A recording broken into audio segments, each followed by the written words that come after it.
Hello and नमस्कार, welcome to all. आप सभी का स्वागत है रणधीर एजुकेशन में। भाई, इंडियन इकोनॉमी की सीरीज हम जो चला रहे हैं, इस इंडियन इकोनॉमी में हम बैंकिंग भी समझ रहे हैं और इकोनॉमिक्स को कंप्लीट भी कर रहे हैं। आप सब जानते हैं कि हमने public sector bank, private sector bank और इसके साथ regional rural banks, small finance bank, payments bank, इन सबको समझ लिया है। इन सभी से सभी एग्जाम में सारे प्रश्न पूछे जाते हैं। जैसे आप यूपीपीएससी का एग्जाम पेपर देखिएगा, यूपीपीसीएस का प्रीलिम्स देखिएगा, या फिर एसएससी का, या फिर आईबीपीएस का कोई भी एग्जाम हो। आईबीपीएस में तो स्पेसिफिक बहुत सारे प्रश्न यहां से पूछे जाते हैं। इसी सीरीज में आगे बढ़ते हुए हमारा जो आज का लेक्चर रहने वाला है, उसमें हम समझेंगे कोऑपरेटिव बैंक यानी सहकारी बैंक क्या होते हैं, और भारत में सबसे पहले सहकारी बैंक कौन सा बनाया गया, और इस समय पर सबसे बड़ा सहकारी बैंक यानी कोऑपरेटिव बैंक कौन सा है। ये सारी बातें हम यहां पर समझने वाले। तो चलिए शुरू करते हैं और जानते हैं कोऑपरेटिव बैंक क्या होते हैं। अपने ग्रामीण क्षेत्र में सुना होगा कि लोग कमेटी डालते हैं। जैसे उस कमेटी में फॉर एग्जांपल 10 मेंबर हैं। 10 मेंबर ग्रामीण क्षेत्र के, गरीब क्षेत्र के या गरीब लोग आते हैं। यही 10 के 10 लोग आपस में 10-10 हजार, फॉर एग्जाम्पल आपको समझा रहे हैं, 10-10 हजार रुपए इकट्ठा करते हैं 10 लोग। तो कितना पैसा इकट्ठा हुआ सबके पास? 1 लाख रुपए इनके पास आ चुका है। अब इन्हीं 10 लोगों में से किसी एक को अगर 1 लाख रुपए की डिमांड है तो वो लेके चला जाएगा, और बाद में जैसे समय पूरा होगा तो विद इंटरेस्ट इसको वापस कर देगा। यानी इसमें हमारे जो मेंबर्स हैं, उन्हीं मेंबर्स में से कोई बोरोवर भी है जो पैसा लेके जा रहा है। तो मालिक भी हो गए और मेंबर भी हो गए, दोनों ही ये होते हैं। ये तो होती है कमेटी। ठीक उसी प्रकार सहकारी बैंक भी भारत में बनाए गए, और सहकारी बैंक भी बिल्कुल इसी तरह काम करते हैं कि इसके जो ओनर्स होते हैं वही उसके कस्टमर भी होते हैं। जैसा कि हमने कमेटी के बारे में आपको बताया। आप लोग कमेटी के बारे में जानते ही होंगे, अगर नहीं जानते हैं तो हम यहां पर आपको बता ही चुके हैं कि कमेटी क्या होती है। सहकारी बैंकों के बारे में देखें कि सहकारी बैंक उन वित्तीय संस्थाओं में शामिल होते हैं जो अपने सदस्यों की मदद के लिए स्थापित किए जाते हैं। भाई, जैसा कि कमेटी में हमने आपको समझाया, उन्हीं 10 लोगों का ग्रुप, फॉर एग्जाम्पल हमने जो बताया वो 10 लोगों का ग्रुप है। उसी 10 लोगों के ग्रुप में सभी लोग पैसा इकट्ठा करेंगे, और जिसको डिमांड है वही उनमें से एक व्यक्ति उनमें से पैसा लेके चला जाएगा। ये बैंक सहकारी सिद्धांतों पर कार्य करते हैं, जिसमें सदस्यता, लोकतांत्रिक प्रबंध और लाभ का तो समायोजन होता है। Cooperative bank are the financial institutions that are the established to help their members. These bank work on the cooperative principles with membership, democratic management and adjustment of profit as the main ones। आपको यह समझ में आ चुका है कि सहकारी bank क्या होते हैं, यानी इनके जो मेंबर्स होते हैं वही इसके कस्टमर भी होते हैं और ऑनर भी होते हैं। ठीक है, विशेषताएं देख लेते हैं कि इनकी विशेषताएं क्या होती है। लोकप्रियता बहुत ज्यादा, यानी पॉपुलैरिटी के बारे में देखें कि ग्रामीण और शहरी दोनों क्षेत्रों में यह बहुत लोकप्रिय होते हैं। कम आय के वर्गों के लोगों को बैंकिंग सेवाओं से जोड़ना इनका प्रमुख उद्देश्य होता है। इसमें अगर मैनेजमेंट की बात करें तो लोकल मैनेजमेंट होता है। स्थानीय लोग ही मिलकर के इस बैंक का प्रबंधन करते हैं, यानी मैनेजमेंट करते हैं। हमने बता दिया, स्थानीय लोगों द्वारा इसका प्रबंधन, management and operation by the local people. क्षेत्रीय आवश्यकताओं और समस्याओं का बेहतर समाधान इसमें होता है। Better solution of the regional needs and problems. आपको समझ में आ गया है। विशेषताएं हम यहां पर जान रहे हैं कि इनकी विशेषताएं क्या है और क्या विशेषताएं होती हैं। इनका उद्देश्य पैसा कमाना या प्रॉफिट कमाना नहीं होता है, जबकि इसका उद्देश्य होता है एक दूसरे की मदद करना। लाभ कमाना इनका प्रमुख उद्देश्य नहीं होता। एग्जाम में सवाल आता है और उसमें से पूछता है कोऑपरेटिव बैंक का इनमें से कौन सा काम नहीं है, तो आप इसी को टिक करेंगे कि इनका काम प्रॉफिट कमाना नहीं होता। नॉन प्रॉफिट ऑब्जेक्टिव्स इनके होते हैं। काम करते हैं वो समाज कल्याण और सदस्यों की सहायता पर इनका ध्यान केंद्रित होता है। Focus on the welfare of society and assisting members. बात आपको समझ में आ गई है। अगर बात करें कि मेंबरशिप की फीस क्या होती है, तो बहुत ही कम मेंबरशिप की फीस होती है और बहुत ही कम रुपए में इसमें मेंबरशिप मिल जाती है। और इसका उद्देश्य होता है ज्यादा से ज्यादा लोगों को जोड़ा जाए, मतलब बल्क में ज्यादा लोग जुड़ेंगे तो पैसा भी ज्यादा आएगा, जिससे लोगों की ज्यादा से ज्यादा मदद होगी।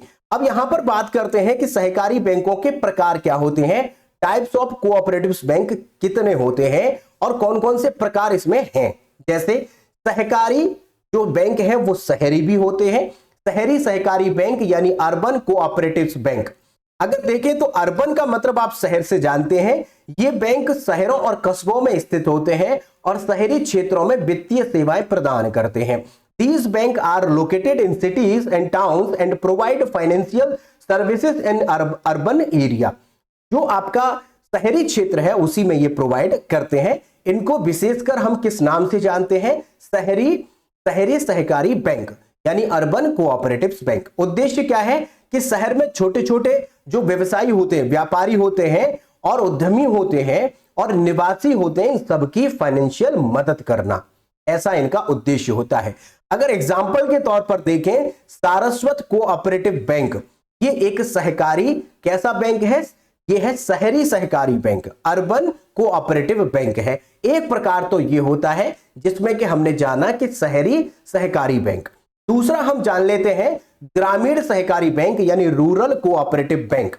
इसका उद्देश्य क्या होगा, ग्रामीण क्षेत्रों में स्थित होते हैं ये बैंक और इनमें इसका उद्देश्य है कृषि और ग्रामीण विकास के लिए विशेषकर फाइनेंशियल सर्विसेज देते हैं। ठीक है, ये पैसा जो उधार देते हैं वो किसानों को, मजदूरों को और ग्रामीण उद्यमी जो हैं उनको लोन प्रोवाइड करवाते हैं। उदाहरण के तौर पर अगर देखें तो Kangra central cooperative bank, Kangra central cooperative bank इसका एग्जाम्पल है। ओके, यानी कांगड़ा जो कोऑपरेटिव बैंक है, कांगड़ा का आप लोगो भी देख सकते हैं, ये लोगो है कांगड़ा कोऑपरेटिव बैंक। ये कैसा उदाहरण है, ये है आपका रूरल कोऑपरेटिव बैंक का। दो बातें आपको समझ में आ गई, अर्बन कोऑपरेटिव बैंक और दूसरा है रूरल कोऑपरेटिव बैंक। अब नेक्स्ट जान लेते हैं, और वो कैसा, प्राथमिक कृषि ऋण सहकारी समितियां, ये होती है प्राइमरी एग्रीकल्चर क्रेडिट सोसाइटीज, जिसको हम शॉर्ट में बोलते हैं PACS। इसका एब्रिविएशन है प्राइमरी एग्रीकल्चर क्रेडिट सोसाइटी। ये सबसे निचले स्तर की सहकारी संस्थाएं होती हैं जो गांव में स्थित होती हैं। उद्देश्य क्या है, छोटे और सीमांत किसान, सीमांत किसान का मतलब होता है जिन किसानों के पास 1 हेक्टेयर से कम जमीन होती है उसे सीमांत किसान कहते हैं। हमारे देश में ज्यादातर संख्या में सीमांत किसान ही हैं। इन सबको लोन प्रोवाइड कराना इनका उद्देश्य है। अब ये बनते कैसे, एग्जाम्पल के तौर पर अगर देखें तो ये उन्हीं कमेटियों की हमने बात की है जिसका शुरुआत में हमने जिक्र किया। ग्रामीण क्षेत्रों में छोटी छोटी सहकारी समितियां बनाई जाती हैं और उन्हीं में आप क्या करते हैं, कंट्रीब्यूशन देते रहते हैं और एक किसी को जरूरत होती है वो लेके चला जाता है। ये कैसे हमने बता दिया, बिल्कुल निचले स्तर पर होती हैं, इसमें कमेटी जमा की जाती है। ये वही है, यहां पर लिखा भी है ना, प्राथमिक कृषि ऋण सहकारी समितियां, कमेटी तो है ना ये, प्राइमरी एग्रीकल्चर क्रेडिट सोसाइटी।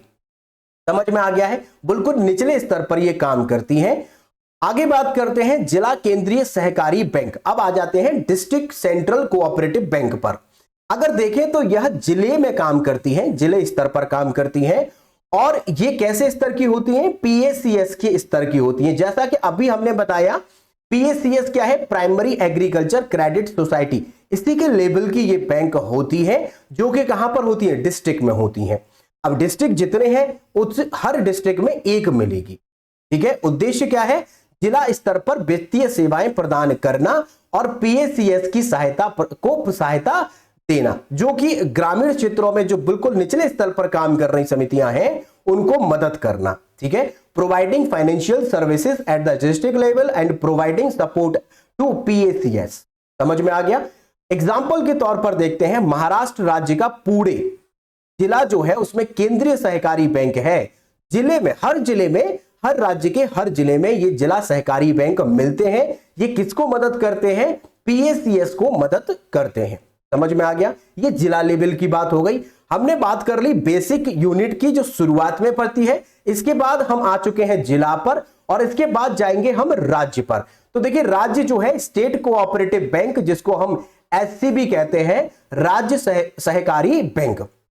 अगर देखें ये बैंक राज्य स्तर पर कार्य करते हैं और डीसीसीबी के ऊपर का स्तर होता है इनका। जैसे अभी हमने जाना डीसीसीबी क्या था, डिस्ट्रिक्ट सेंट्रल कोऑपरेटिव बैंक, इनके ऊपर होते हैं। अगर हम इन डीसीसीबी के बारे में कहें तो ये हर एक जिले में होगा, लेकिन अगर इसकी बात करें स्टेट कोऑपरेटिव की तो यह एक राज्य में एक ही होगा। उद्देश्य क्या है, राज्य स्तर पर वित्तीय सेवाएं प्रदान करना और डीसीसीबी की सहायता करना, ऐसा इसमें उद्देश्य बताया गया है। ठीक है, उदाहरण के तौर पर देखते हैं गुजरात राज्य सहकारी बैंक, ये हमारा यहां पर एग्जाम्पल है। इसी प्रकार हर राज्य में, जैसे उत्तर प्रदेश राज्य सहकारी बैंक एक राज्य में एक ही होगा, जो कि बाकी जो आपके जिला स्तरीय हैं उनको मदद करेगा। जिला स्तरीय मदद करता है किसको, जो आपके बिल्कुल बेसिक्स होती हैं, जिसमें हमने जाना कि ग्रामीण क्षेत्र के लिए जो बनाई जाती हैं उनको मदद करती है। ऊपर वाले नीचे वाले को, नीचे वाले को मदद करते हैं।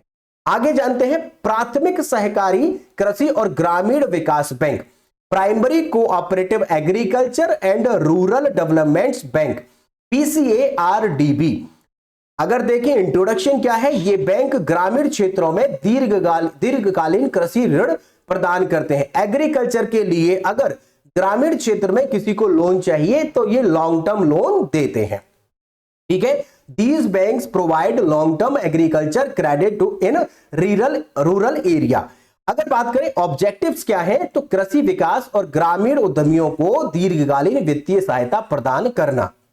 देखिए एग्जाम में एक बार सवाल पूछा गया था कि सबसे ज्यादा दीर्घकालीन लोन कौन देता है, तो वहां पर प्राथमिक सहकारी कृषि ग्रामीण विकास बैंक ऑप्शन में नहीं था, इसकी जगह पर दे रखा था भूमि विकास बैंक। अभी बताएंगे उसका क्या कारण है। ऑप्शन में अगर इसमें देखें, इसका उदाहरण क्या है, विभिन्न राज्यों में स्थित कृषि विकास बैंक, सभी राज्यों में जो कृषि विकास बैंक है वो इसका उदाहरण है। अब एक प्रकार और देख लेते हैं, जो प्रकार है बहुउद्देशीय सरकारी बैंक। इसके बाद एक और देखेंगे जिसका नाम है भूमि विकास बैंक।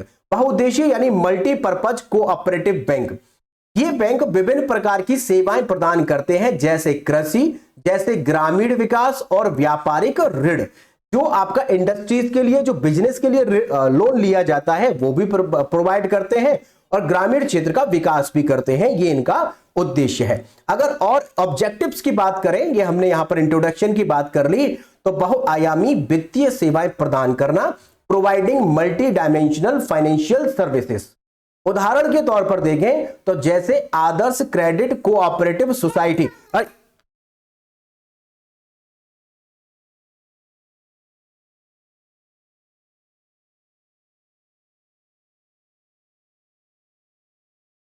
जैसे यहां पर देखें आदर्श क्रेडिट कोऑपरेटिव सोसाइटी, यहां पर ये एग्जांपल है आपका, किसका एग्जांपल है, ये हमने देखा मल्टीपर्पज कोऑपरेटिव बैंक का उदाहरण है। ये बात आपको समझ में आ गई है। एक और देख लेते हैं भूमि विकास बैंक।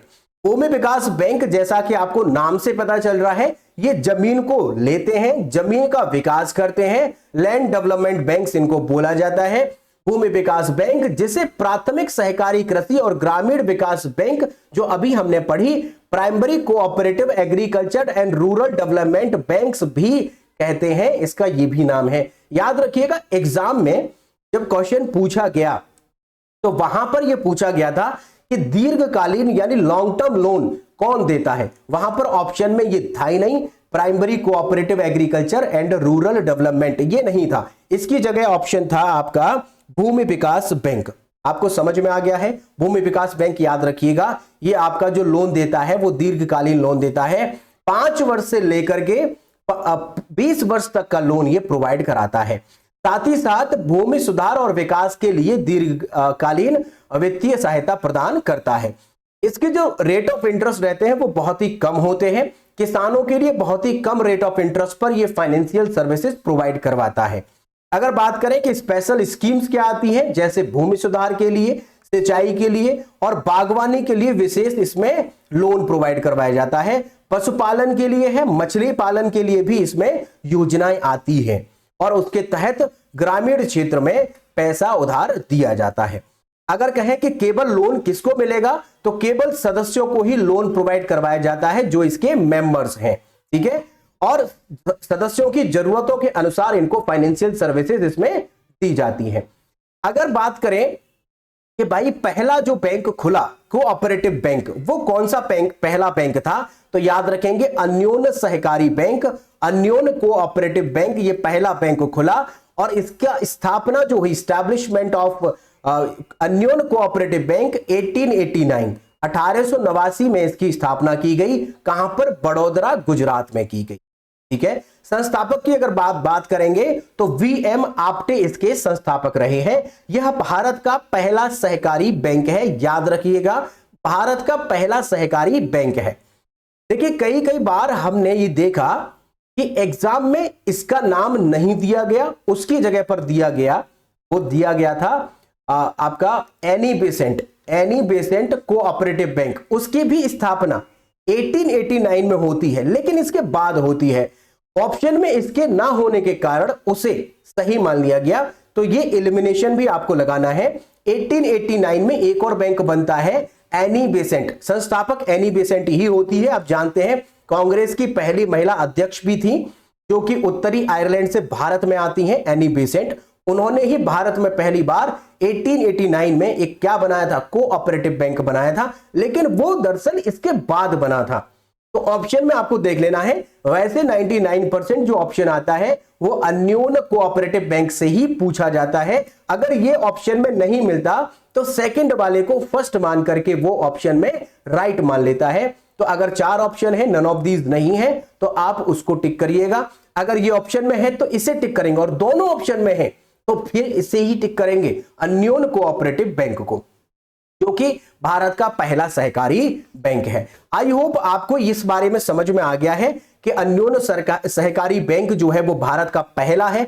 अगर बात करें कि भारत का सबसे बड़ा कोऑपरेटिव बैंक कौन सा है, तो वो है सारस्वत कोऑपरेटिव बैंक। अभी हमने बताया है, कुछ ही समय पहले पढ़ाया है कि यह एक अर्बन कोऑपरेटिव बैंक है, भारत का सबसे बड़ा सहकारी बैंक है। इसका मुख्यालय महाराष्ट्र में है और स्थापना जो इसकी हुई है वो 1918 में हुई है, 1918 में हुई है। आपको ये बातें सब समझ में आ गई हैं, मुझे ऐसी उम्मीद है। और फिर भी अगर कोई डाउट है, कोई आपका क्वेश्चन है, कोई क्वेरी है, तो आप हमें कमेंट सेक्शन में जाकर के कमेंट कर दीजिए, हम उसका आंसर आपको दे देंगे, ठीक है।